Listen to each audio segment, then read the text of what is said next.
optimal minimal. At this altitude, I can run flat out for a half mile before my hands start shaking. Can I answer your personal question? Now would seem an appropriate time. What if I did the opposite? I'm a cybernetic organism, living tissue over metal endoskeleton. Tim Ferriss Show. This episode is brought to you by Peloton. I love Peloton. Peloton is a cutting-edge indoor cycling bike that brings live studio classes right to your home. You don't have to worry about fitting classes into your schedule, making it to the studio, or dealing with some commute to the gym.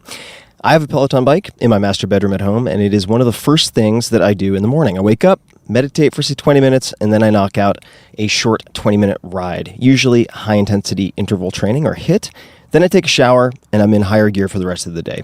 It's beautifully convenient and has become something that I actually look forward to. And I was skeptical in the beginning. I didn't think I would dig it, and I really do. So you have a lot of options. For one, if you like, you can ride live with thousands of other Peloton riders from across the country on the interactive leaderboard to keep you motivated.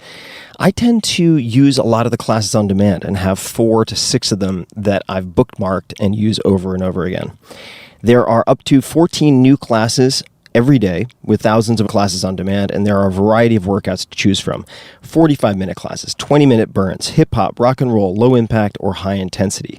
Pick the class structure and style that works for you. Peloton has an amazing roster of incredible instructors in New York City. They really do have great instructors of every possible personality and style. And you can find one that you love, no matter what you're in the mood for. Personally, I use Matt Wilper's a lot, but I use a bunch of them. I'm promiscuous and enjoy classes from a lot of their instructors. With real-time metrics, you can track your performance over time and continue to beat your personal best. I did not think the gamification would work for me, and they really hit the nail on the head. It does work, at least for me, tremendously well to keep me pushing consistently. So, discover this cutting-edge indoor cycling bike that brings a studio experience to your home. Peloton is offering listeners of this podcast a limited-time offer.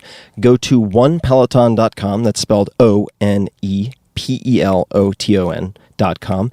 Enter the code TIMPODCAST, all one word, at checkout and get $100 off accessories with your Peloton bike purchase. Get a great workout at home anytime you want. Go to onepeloton.com and use the code TIMPODCAST to get started. This episode of The Tim Ferriss Show is brought to you by 99 Designs. 99 Designs is a global creative platform that makes it easy for you to find an amazing designer and create designs you'll love. From logos to branding to packaging to books, you name it, they have it. And I've used them for just about everything. 99 Designs is the go-to creative resource for any budget. I've used them for years now for book covers, for instance, mock-ups of The 4-Hour Body, which went on to become a #1 New York Times bestseller, illustrations for the multi-volume Tao of Seneca, including the cover, and many other creative projects. I've been very impressed by the quality of their work. Most recently, I used 99 Designs to update the illustrations and layout of my 5 Morning Rituals ebook. The illustrations worked out great. I loved working with the designer we selected, and I plan to work with him on more projects in the future, and that's something you can do. You don't have to start from scratch every time. And right now, my listeners can get $20 off plus a free $99 upgrade on their first design contest. Simply submit a brief on the site describing what you need, and designers who are interested in your project, often from around the world, will submit concepts for you to choose from. You refine as you go, give feedback, and once you're ready, you choose one to finalize. It's a great way to get started and find the right match, a great designer and a great design at a great price. So head to 99designs.com/Tim to learn more or get started today. You can also see examples of some of the work that I have done with designers on 99 Designs. So check it out, 99designs.com/Tim. Well, hello, boys and girls, damas y caballeros. This is Tim Ferriss. Welcome to another episode of The Tim Ferriss Show, where it is my job to sit down with world-class performers of all different types to tease out the habits, routines, favorite books, etc., and so on, ad infinitum, ad nauseum, so that you can apply and test them in your own life. This time, we have a different format. I will not be the one doing the deconstructing. Instead, we have a takeover by Mike Maples Jr., an old and close friend of mine. So who is this Mike Maples Jr.? Mike and his firm, Floodgate, have invested in and supported many of the startups you might recognize. And many of them are no longer startups. They are publicly traded companies, including Twitter. And then you got all these big names like Twitch, Lyft, Chegg, and Okta, among others, long before they were household names. He's been on the Forbes Midas list 8 times in the last decade, but he's much more than a successful investor. Of course, that would be enough by itself, but Mike has also succeeded as both a founder and operating executive. He's also simply a great guy and the first person who really taught me how to angel invest 100 years ago when I first moved to Silicon Valley. For more on that background, if you're interested, listen to my interview with Mike at tim.blog/Mike Maples. In this episode, however, Mike speaks with Andy Rachleff, co-founder of Wealthfront and Benchmark Capital, about 2 of the biggest questions that should be on every startup founder's mind. 1, how do you reach product market fit, which is a term that Andy coined? And 2, how do you know when you've achieved it? And this episode is really strong. It's a very strong conversation and includes many examples and heuristics for how not to fool yourself and how easy it is to fool yourself. And Andy has known many of the startup world's giants and synthesized their lessons. So you will also hear what Andy has learned from Don Valentine of Sequoia, Scott Cook of Intuit, Ries Hastings of Netflix, Geoffrey Moore, Clay Christensen, Ries, and Steve Blank, for example. The audio from this conversation is from the premiere episode of Mike's brand new podcast, which I've been trying to get him to do for a long time, so I'm thrilled that it's finally coming out, called Starting Greatness, which I highly recommend you check out. There are some very incredible guests coming. So if you like this conversation between Mike and Andy, be sure to subscribe to Starting Greatness on Apple Podcasts or wherever you get your podcasts. You can also check out the website at greatness.floodgate.com. And you can follow Mike, say hello on the interwebs at M2JR. That's his Twitter handle, at M2JR. Starting Greatness, the podcast I just mentioned, will offer lessons from the startup super performers and feature interviews with some of Silicon Valley's most legendary entrepreneurs, including Netscape co-founder Marc Andreessen, LinkedIn founder Reid Hoffman, Nextdoor co-founder Sarah Leary, and more. Again, that's Starting Greatness, and you can subscribe on Apple Podcasts or wherever you listen to podcasts. Enjoy. If the customer doesn't scream, you don't have product market fit. That's the voice of Andy Rachleff, the person credited with coining the term product market fit. And since getting product market fit is vital to a raw startup, we thought we'd get straight to it and talk to him. This is Mike Maples Jr. of Floodgate, and it's go time with Andy Rachleff. Welcome to Starting Greatness, a podcast dedicated to ambitious founders who want to go from nothing to awesome super fast. When you're a startup founder, you have to channel your inner James Bond, your MacGyver, your Wonder Woman. I'm going to help you win by curating the lessons of the super performers, but before they were successful. So without further ado, ignition sequence start. Let's get started. In 1995, Andy Rachleff co-founded the firm Benchmark Capital, widely acknowledged to be one of the best VC firms in Silicon Valley, with some of the best startup investments of all time.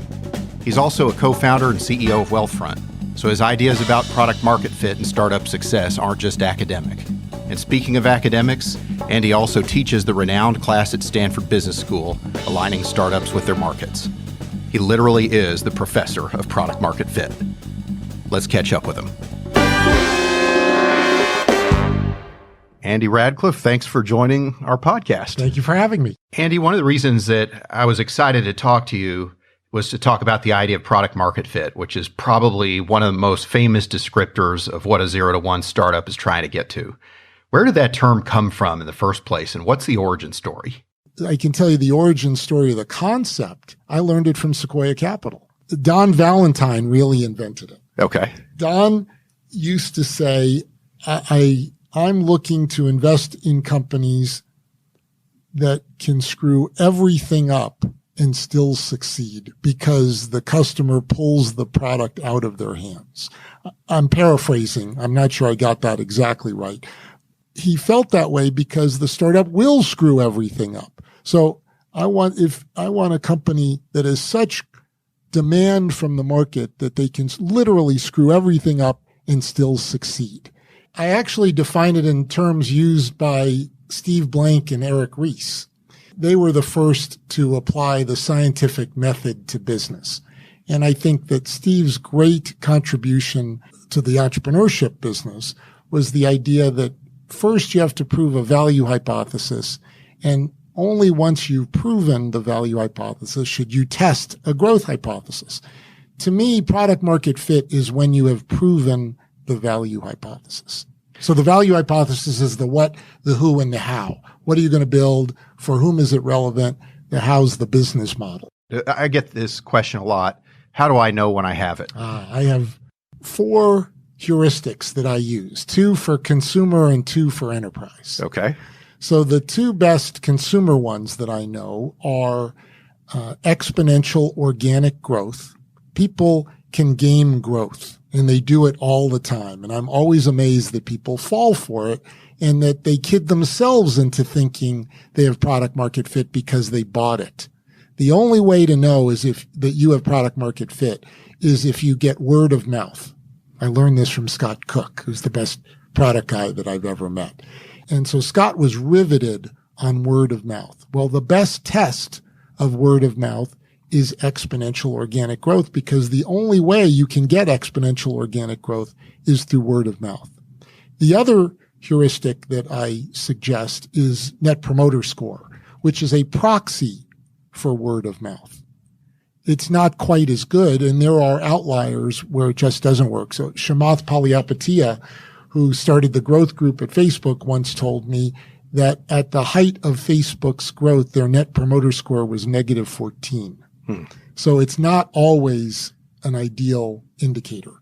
On the enterprise side, the 2 that I suggest are one that I learned from one of my teaching partners at Stanford, Mark Leslie, who created something called the sales learning curve. And one of the metrics that Mark used to determine where in a company's sales life it was by measuring the sales yield.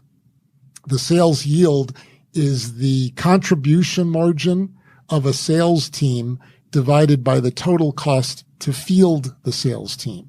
So if you have a direct sales rep, an SE, an inside sales rep, and management overhead, a sales team might cost on the order of $500,000 or $600,000. Not until what Mark and Chuck Holloway, his co-author of the paper that they published on Harvard Business Review, found was that when a company gets to a sales yield greater than 1, that's how you know you've hit product market fit. That's, to me, the best test of enterprise product market fit. The other one I learned from Doug Leone of Sequoia. All my best ideas have come from other people. I just put a name on it. You're channeling your wisdom. Exactly.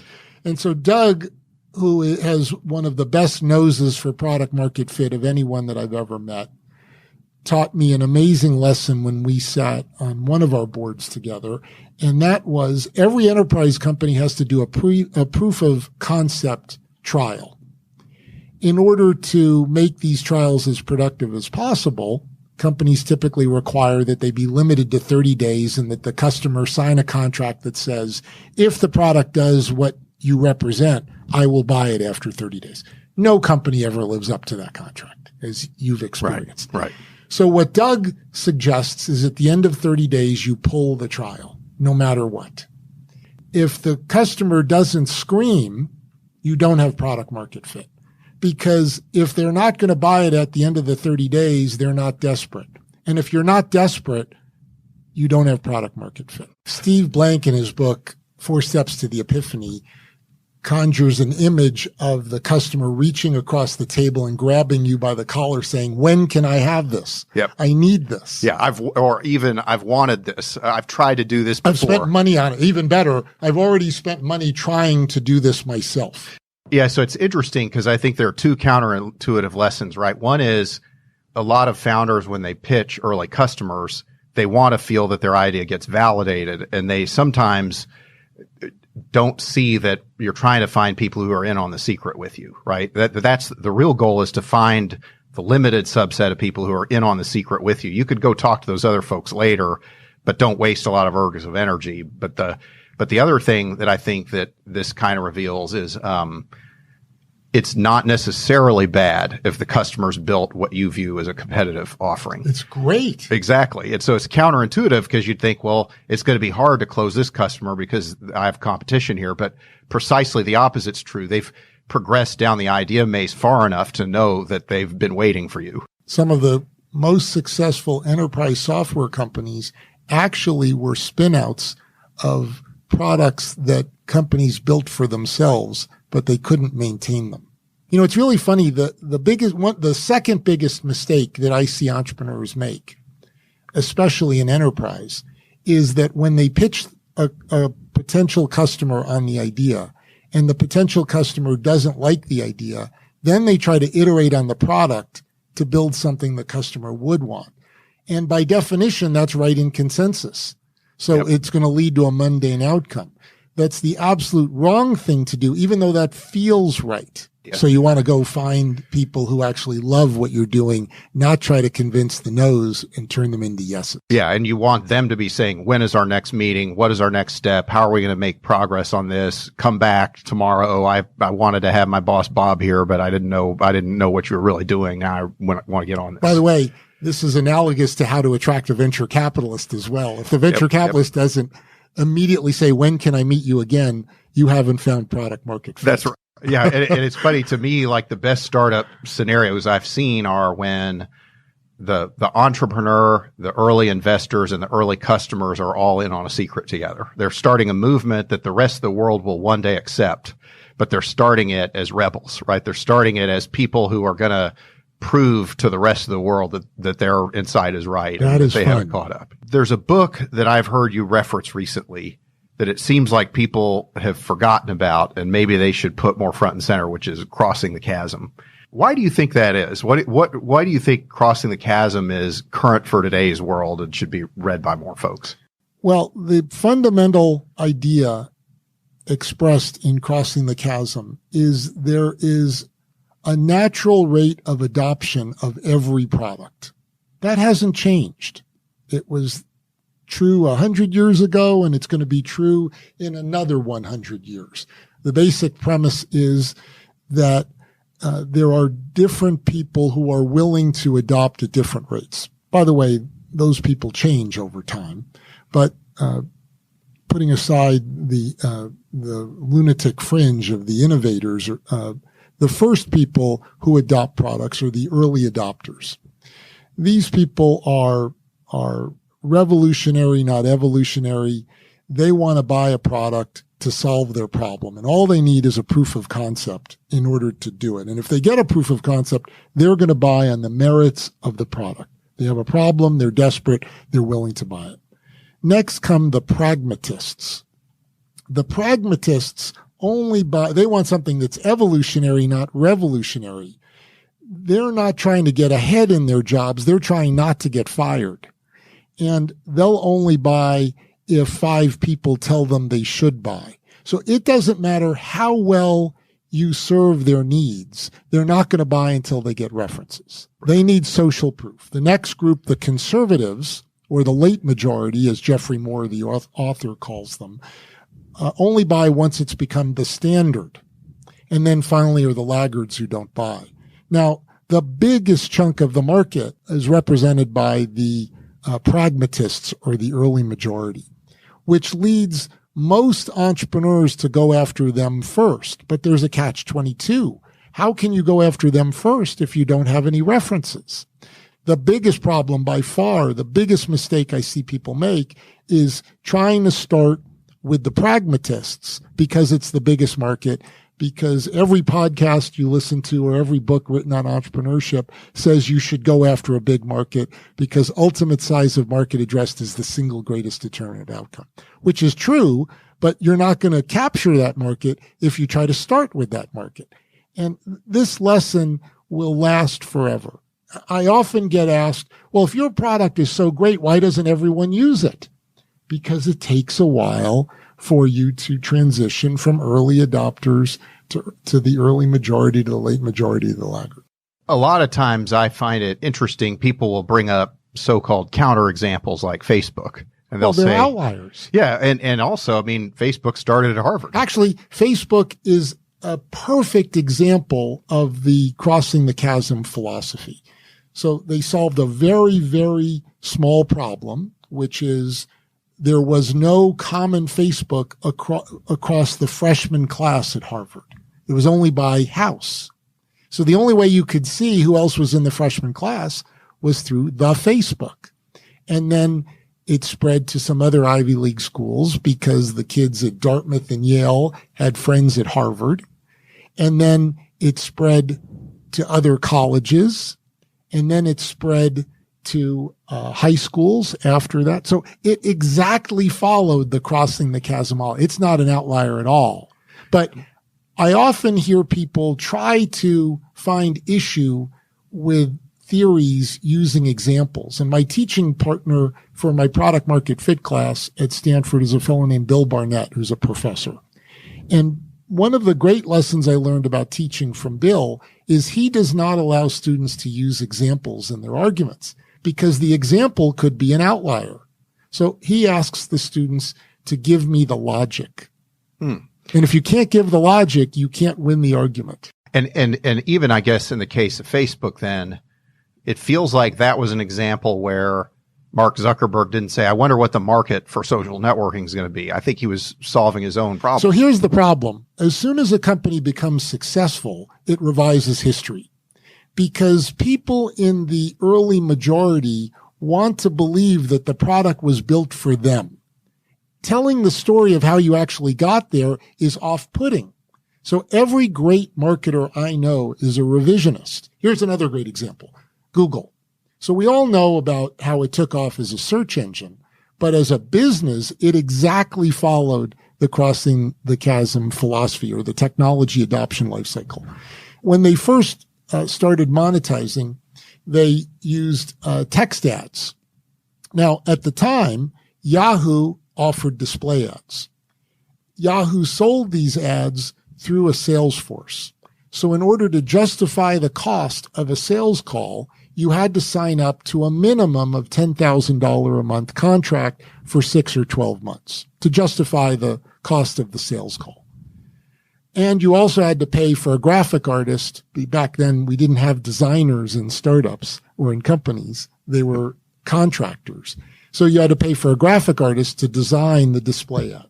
And that might cost $3,000 to $5,000. So the minimum cost to run an ad was $13,000 to $15,000. When Google came to market with this 6-word text ad, they got the idea from Overture, but it didn't matter. But they had this text ad. When they took it to people who did display ads, they said, why would a picture's worth 1,000 words. Why would I pay for a text ad? So you know who the only people who bought the text ads were in the beginning? Yeah, I guess anybody who wasn't paying $6,000. Startups who couldn't afford it. Yep. So they went to the desperate, and it only you could buy an ad for as little as $1 on your credit card with a self-service process. And they got startups to sign up for it. They were the desperate. Now, once they proved the efficacy of text ads versus display ads, they crossed the chasm into the early majority and they got references and they were able to grow the market. But they started with startups. They didn't start with traditional advertisers. What I love about that example is how it illustrates. But no one tells that story because that's not what you wanted to hear if you were a traditional advertiser. Yeah, if you're a pragmatist buyer, you want to be central in a hero's narrative about you, exactly. Right? Not about like the crazy, wacky stuff you did in the early days when you were trying to find a small band of desperate people who believed what you believed. One of my biggest challenges when I teach this concept to my students is they've all heard the revisionist story, so they don't believe me. And the storyteller has no incentive to change the story. So you're talking to the voice of authority of that company. You're talking to the founder of the company, and he's saying, this is my story. That's pretty hard to go against. But like when you go back in time I see this with some of the investments that we made that worked out. It's easy to misremember how it even happened. It's easy to not even understand why you did something or why it worked or, what in fact worked. Well, one of my favorite stories, Ries stories, that the founder actually never tells himself, or the CEO never tells himself, but everyone tells about him, is the story of Netflix. So Netflix started as a DVD rental by mail, where you literally paid $6 every time you rented, and they'd mail you another DVD. And it failed miserably. Well, Reed Hastings was the seed investor. He wasn't the founder of the company, and he was the chairman of the company. One of the big mistakes we talked about was how people iterate on the what, they shouldn't, but you should iterate on the who and the how, the business model. So Reed ran a very successful technical software company prior to starting Netflix. I know this because I was on his board of directors. Pure software. And one of the things that Reed did to turn Pure into a very successful, I think, greater than $100 million revenue technical software company, which was very unusual at that time, was he changed the business model from perpetual license to subscription license. That was really controversial in the early 1990s. When he stepped in to take over Netflix because it was failing, he said, well, why don't we try this subscription thing? It might work. Yep. And little did he know it was the ideal antidote to the late fees that Blockbuster charged that used to drive everyone crazy. So Reed was trying to find people who were desperate. At the time, you couldn't rent DVDs. You didn't have much of a selection at Blockbuster stores. So people were desperate to get the DVDs, but not at $6 per unit through the mail. Yep. The business model allowed the desperate people to do it. Now, the story changed to Reed was driving to Blockbuster to return a movie one day, and he passed his gym. And he thought, why don't I apply the gym business model to Blockbuster? Yep. That's not how it happened at all. So that's what he says now. That's not what he says, but that's what the myth became about Netflix. Okay. Rather than this business ain't working, I better try plan B. And it sure worked. Which is probably a good way to think about pivots in general, right? Like, how does this thought process relate to pivots in your mind? You have to be willing to fail, but you don't pivot on the product. If you fix the market and pivot the product, then you have no advantage because your original insight is gone. So what advantage do you have over anyone else? You're now in that right in consensus quadrant. You have to try to find a different market or a different business model to enable people to buy your product. The technical insight that underlies your product is usually what you're betting the whole company on. And if that insight is invalid, you're probably better off just starting over, right? You don't have a company. You don't have now you're just out there just selling whatever and hoping for a miracle. Exactly. But I guess similarly, that's a Hail Mary. Okay. And so then if I understand correctly, the valid definition of a pivot is keep your insight, keep your proprietary insight, but then find the right customer for that existing insight rather than abandon your insight. Don't let go of your secret. I don't believe that everyone can apply the lean startup methodology to succeed. I think it increases your odds of succeeding. Just because you're pivoting on the market doesn't mean you're going to find a desperate market. But if you do, you're going to build a much better business. The metaphor of pivot is apt in that a pivot involves keeping your pivot foot on the ground as you move your body, right? And That's a great insight. Yeah, and your pivot foot has to be the same, right? You can't have any arbitrary aspect of success be your pivot. Now, there are outliers. There are exceptions. A great example is Instagram ended up doing something completely different than what it started out to do. That was not a pivot. That was a restart. Well, it's funny. I was involved with a company called Chegg, which did textbook rentals, a complete restart. We were out of money and we'd had this idea and Facebook decided to go into classifieds. And so we're like, well, we're out of business if we're a classifieds company. So let's try this textbook rental idea that we've kind of had in the back corner. And we didn't have enough money to do it, but we thought all we have to do is prove people will rent textbooks and we'll raise some. But the company was fundamentally different from the idea. It was just an idea that we tried out of desperation. So the vast majority of successful startup or successful technology companies pivoted from their original proposed market in their business plan. Very, very few restarted. Yep. There are exceptions, but that's why you shouldn't argue the example. You have to argue the logic. Which relates to a point I've heard you make before.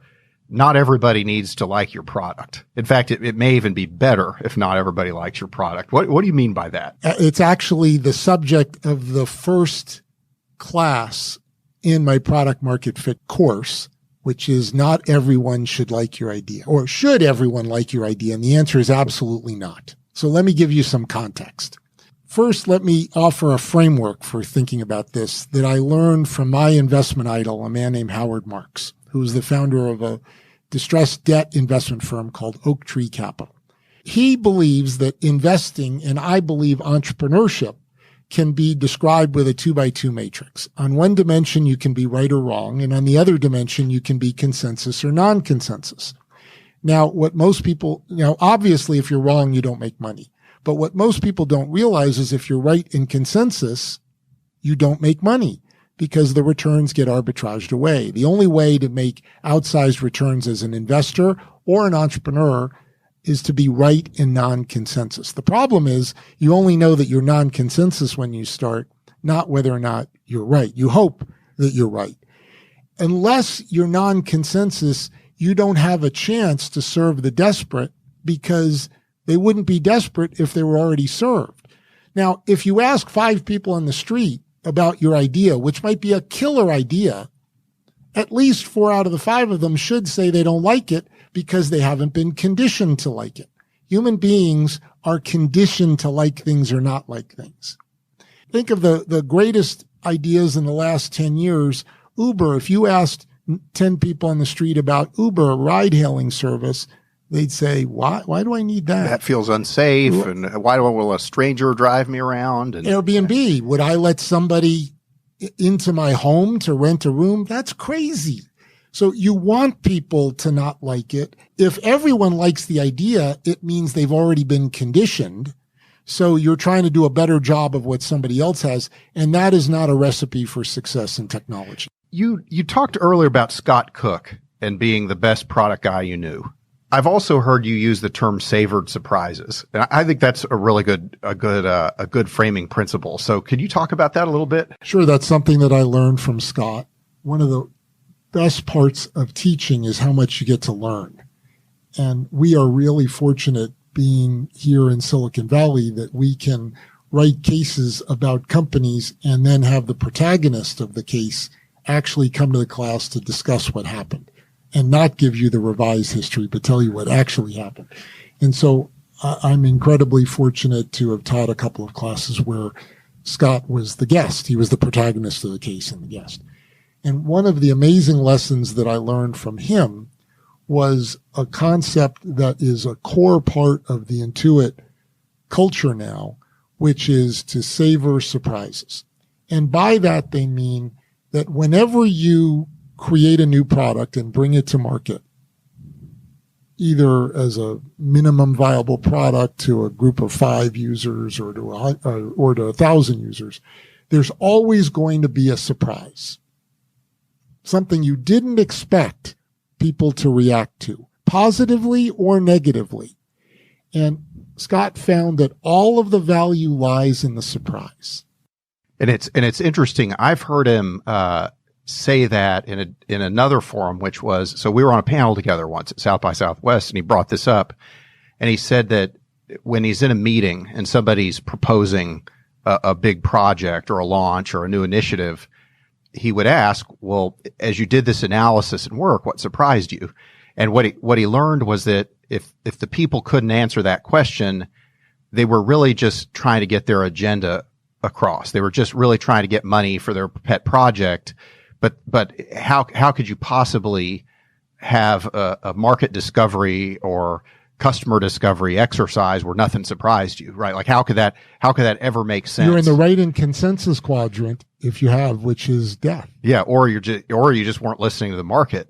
It's so where we internalized it was now when we talk to people, we say every iteration like every company in 0 to 1 pre-product market fit mode, we like to say has an iteration tempo. And so a consumer product may iterate every day. An enterprise software company can't deliver half a loaf to General Motors. So their tempo may be slower. But we like to say you must have savored surprises at the end of every iteration, or on some level you wasted the iteration. You didn't gather any new earned secrets, in the engagement with a customer. Our president at Wealthfront has a great saying that the definition of a good experiment is one from which you learned, not one that succeeded. Right. And so if there are no surprises, then you didn't learn anything. Right. And it wasn't a good experiment. And what was the biggest mistake you made at Wealthfront where you look back on it and you're just like, I should have known. I know that was unforced error. So number one was I ignored a lesson that I teach my students over and over and over again, which is don't project your own tastes onto other people. This is an enormous mistake my MBAs make. They say, well, I wouldn't use that product, therefore it's not a good company. Well, you might not be the target audience, so that's irrelevant. And as a venture capitalist, that's one of the first things you have to unlearn. Yep. So I did that in terms of thinking about the attractiveness of what we initially offered. And then the other thing was the original implementation of the idea was a marketplace where you could choose investment managers who we would apply the Ivy methodology to determine who was likely to outperform the market. And we did a really good job of picking the managers and nobody cared. And part of the problem was we applied Steve Blank's customer development methodology to one side of the two-sided marketplace, but not to both sides. Because at Benchmark, we had backed a number of very successful marketplaces or network effects business. I had effectively co-founded Equinix, which is now a multi-billion-dollar company. So I'd seen that firsthand. We had OpenTable. We had operating systems companies, Red Hat. We had eBay. eBay. We had a ton of them. And so what I had learned from this experience was that it's hard to catalyze a marketplace. So you tend to focus on the sell side before the buy side. I even recruited Jeff Jordan, who's now a partner at Andreessen Horowitz, who had run eBay North America and PayPal. And after he retired from eBay, he actually ran OpenTable, another network effects business marketplace. And he agreed that this was the right thing to do. So we spent all of our efforts applying customer development to the sell side and never to the buy side, assuming that if we had the liquidity, that the buy side would just come. That was the dumbest thing I ever could have done. When did you have sort of the epiphany that, I need to remember some of my thinking on this? Well, we were failing. That tends to get your attention. We had about 10 or 11 months of cash left in the bank. We were growing, but we weren't growing at the rate that would get us another venture financing. I knew that we had to do something different. Interestingly, the night that I made the decision, I was reading a chapter of a Clay Christensen book that I was going to talk about in my product market fit class. And it just hit me like a sledgehammer that what we were doing wasn't disruptive in the Christensen definition. It was better, but better doesn't matter. And it was one of those, oh my God moments, this makes no sense. And I'd been trying to get my VP of marketing to talk to people who started a sign-up process but didn't follow through to see why they didn't. And one of the challenges with millennials, and forgive me for saying this, I'm 60 years old, is that people in my generation like to talk to people. Millennials don't. This is the key to the success of Wealthfront, by the way, is our clients pay us not to talk to them. We deliver a full suite of next generation banking services and investment services without having to talk to us about anything. Everything's automated. The downside of it is they only want to look at behavioral data or email feedback to make decisions. And I knew we had to get out, as Steve says, you have to get out of the effing building to talk to customers. So after 6 months of trying to get my VP of marketing to do it, I was a first-time CEO, and I didn't want to step in and tell her what to do because that's not very empowering. And finally I said, to hell with it, I'm going to start calling these people myself. And the feedback they gave me was unbelievably consistent, which was, we used to just address the public equity portion of your portfolio, which is about a third, should be about a third of your money.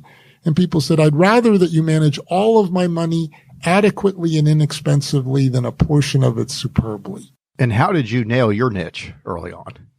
Actually, it was a crossing the chasm suggestion from one of my angel investors.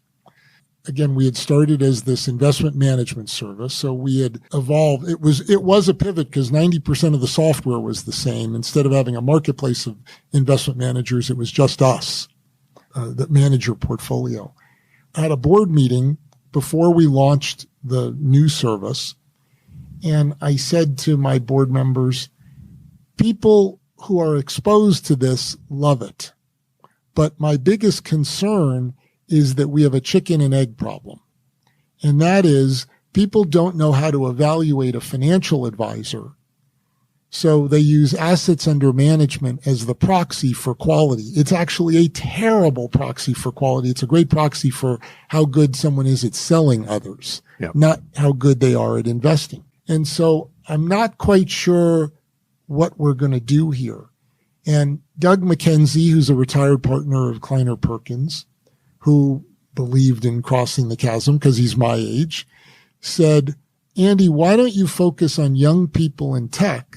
Because they'll care a lot more about the quality of the user experience than they will the assets under management.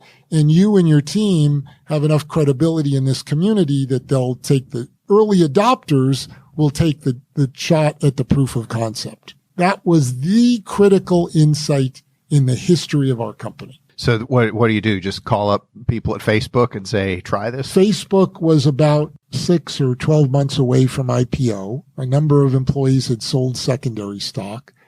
We thought, well, who are the best connected people in Silicon Valley? It's the people who work at the social networks. So we did 3 or 4 seminars at Facebook and LinkedIn where we educated people on investment best practices, not Wealthfront, because we wanted to get the engineer as the earliest adopter, because we thought they would provide the references to the less well-educated people on investing.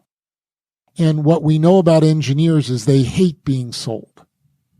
They're like cats. They're not like dogs. Salespeople are like dogs. They want to be petted and loved. Engineers do not want to be sold to. So we did this beta test, I'll never forget, with Adam D'Angelo of Quora and a few people at Quora. And the beta test we did of the seminar to 8 people was 80% education and 20% selling. And at the end of the seminar, Adam said, Andy, you have to decide which one it's going to be because it can't be both. And he was absolutely right. That was the surprise. So we went all education, and immediately Facebook and LinkedIn people signed up and then used their networks to start telling their friends. Oh, interesting. And then we learned that employees of enterprise software companies were not good targets because they were older than people who worked at consumer internet companies. Well, and it may also be the case that at first it's like, well, selling just to engineers at social networking companies, doesn't that limit your market? But it turns out that those are the people who will respect the contrarian insights that you had. Exactly. And so then the leap of faith becomes, are there going to be more people who respect that value proposition over time? And then we moved into adjacent markets. We got product managers. We got business development people. We got salespeople at the internet companies. And then they went to school with people in other professions. So we started getting doctors and lawyers and accountants and people in the investment business. And it just kept spreading and spreading and spreading. And we grew exponentially organically. Yeah, I remember when I first got it, just the idea that it will just autopilot everything, right? The tax loss harvesting, all the dynamic balancing of your accounts. We didn't have all that in the beginning, but over time, as we added more features, we appealed to an ever broader audience. And then we had this insight last year. Some people in the company were anxious to hear what our vision was. Mm-hmm. And so we had made a huge investment over the previous 3 years in our automation engine and in our advice engine, two things that others haven't done. I had gone for a walk with one of our product managers, and it sort of hit me that the vision for the company was to optimize and automate all of your finances. And then one of our engineers simplified that to self-driving money. That's where we wanted to be. Now, in order to do that, we had to offer a cash account, because the idea is that you would direct deposit your paycheck with us. We automatically pay your bills and then route the remaining money to the most appropriate account, be it a short-term account or a long-term account, be it something that pays a high yield interest or something that's invested. And so we came out with a cash account. We put it in beta last year, and it came out in February, and it just exploded. And so now we've completely repositioned around delivering a next generation banking service that's differentiated by the fact that we will offer self-driving money. So we appeal to millennials who save, whereas all of the existing new banks are focused on people who are unbanked or are living paycheck to paycheck. Well, thanks for hanging with us, Andy. Always a pleasure. It was great to see you. Always a pleasure. Thanks for listening to this interview with me and Andy Rachleff. I wanted to take a moment now to talk about a key point that Andy made that I think is essential for going for greatness. Entrepreneurship can be described with a 2x2 matrix. On one dimension, you can be right or wrong, and on the other dimension, you can be consensus or non-consensus. Now, obviously, if you're wrong, you don't make money. But what most people don't realize is if you're right in consensus, you don't make money. Unless you're non-consensus, you don't have a chance to serve the desperate, because they wouldn't be desperate if they were already served. If you aspire to create a great startup, consider one simple fact. Great breakthroughs come from insights that defy conventional wisdom. Andy Rachleff referred to this as being non-consensus and right. At Floodgate, we call it insight development, but the high-order bit is the same. Let's examine each perspective, starting with Andy. Andy pointed out that startup ideas have two dimensions. Are you right or are you wrong? And are you consensus or non-consensus? Wrong is always bad, because if you're wrong, you fail. But it turns out that just being right is not enough either. Most people don't realize that if you're right and consensus, you'll usually not achieve greatness. Your startup might have a good idea, but if it's too obvious, multiple Me Too competitors will get funded by Me Too VCs. And as competition floods the market, prices erode, sales cycles lengthen, and exit options become less compelling. The path to greatness is to be non-consensus and right. As soon as a business opportunity becomes apparent, to even a small number of people, the odds begin to work against the startup. I call this effect the startup law of the jungle. If you've ever watched the Nature Channel and seen a baby wildebeest born on the Serengeti plains of East Africa, you can get a visceral feel for what the typical startup faces in its early days. The baby wildebeest is dropped out of its mother's womb onto the ground in a wet sack. It could barely stand up. And if the baby animal takes more than 5 minutes to get moving, it will find itself surrounded by hyenas, jackals, and Nubian vultures. In the startup law of the jungle, startups are initially very vulnerable to the various predators and hazards that surround them. Being non-consensus and right affords the startup the time to survive, adapt, and succeed after trial and error without fatal consequences. No one preys upon them because no one believes their idea is important. This gives the startup time to master differentiable and specific skills and build strengths for the inevitable competitive battles that will come in the future. At Floodgate, we emphasize that insight development should happen before customer development. This flows directly from Andy Rachleff's reasoning. Many of you have heard of customer development. Andy mentioned it in our discussion. It was defined by Steve Blank and applies the scientific method to getting product market fit. Many subsequent works have been built on Steve's theory. Insight development happens even before customer development. It helps you figure out if your idea is big enough before you even get started. One of the most valuable lessons that Andy teaches us is that insight is not the same as analysis. You can analyze customer pain when you start your startup, and the pain might be real, but that does not prove that your idea is unique. You can analyze a market for gaps or white space, but that doesn't mean you've discovered something that no one else has yet seen. Insight is about knowing things that others don't know yet. Insights are what help a startup get an unfair advantage when they have very few other advantages. Insight development is a method we have learned from the super-performing founders. When you develop insights, you ask different types of questions that go beyond basic analysis. What is my earned secret? What work have I done to find something out that others don't know? How did I uncover the secret? Why is it a secret? What work did I do to develop conviction that my secret is real? What is my why now? Almost every startup idea has been tried. Shouldn't I assume that my idea has been tried? Who's tried something similar? Why did they not succeed? Has there been any major technology change event that makes something possible only now? Is there increasing adoption of a technology that makes something possible only now?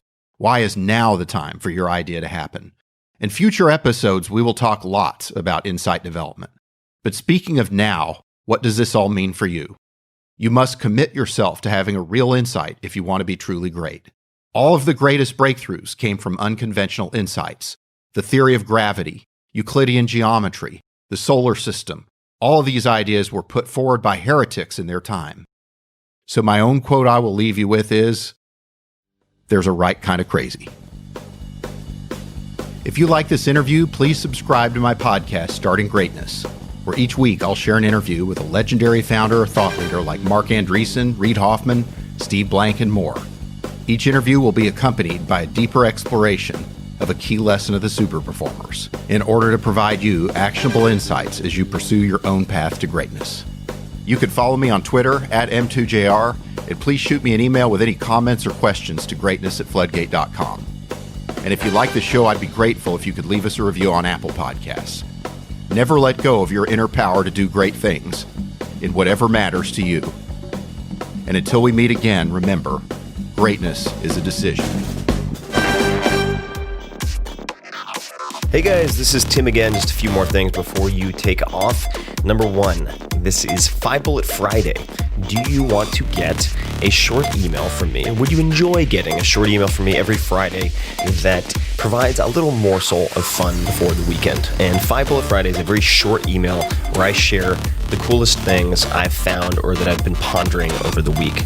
That could include favorite new albums that I've discovered. It could include gizmos and gadgets and all sorts of weird shit that I've somehow dug up in the world of the esoteric as I do.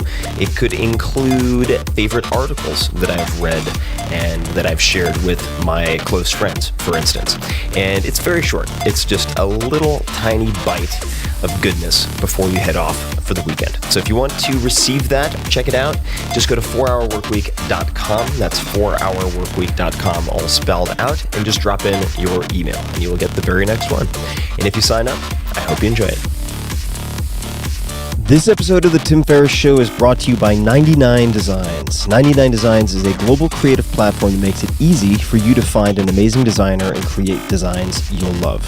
From logos, to branding, to packaging, to books, you name it, they have it. And I've used them for just about everything. 99 Designs is the go-to creative resource for any budget.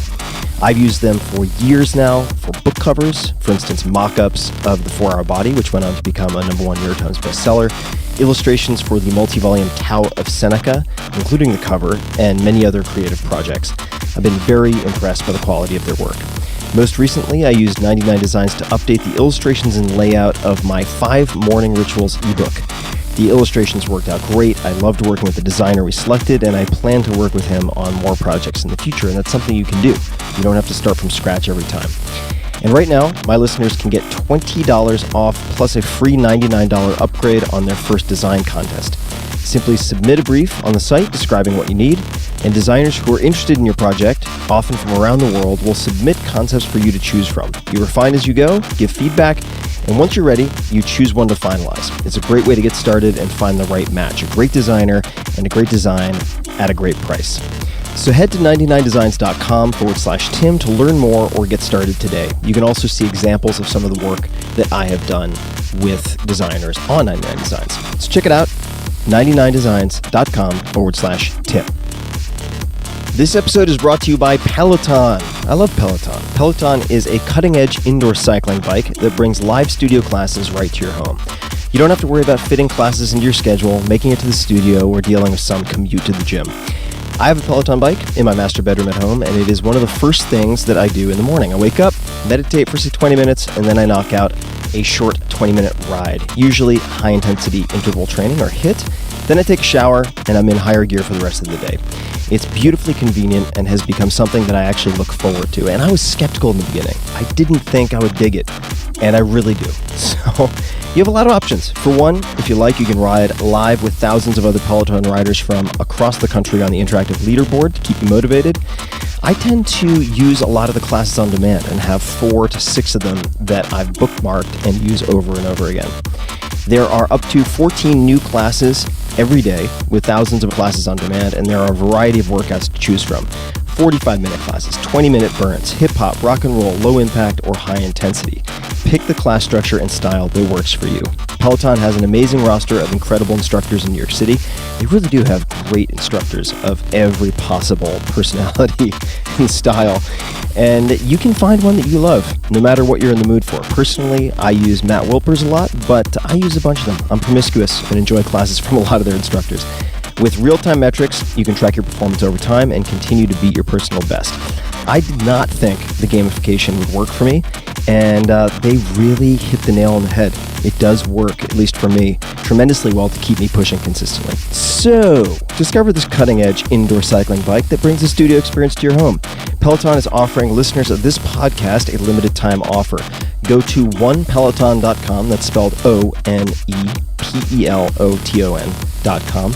Enter the code TIMPODCAST, all one word, at checkout and get $100 off accessories with your Peloton bike purchase. Get a great workout at home anytime you want. Go to onepeloton.com and use the code TIMPODCAST to get started.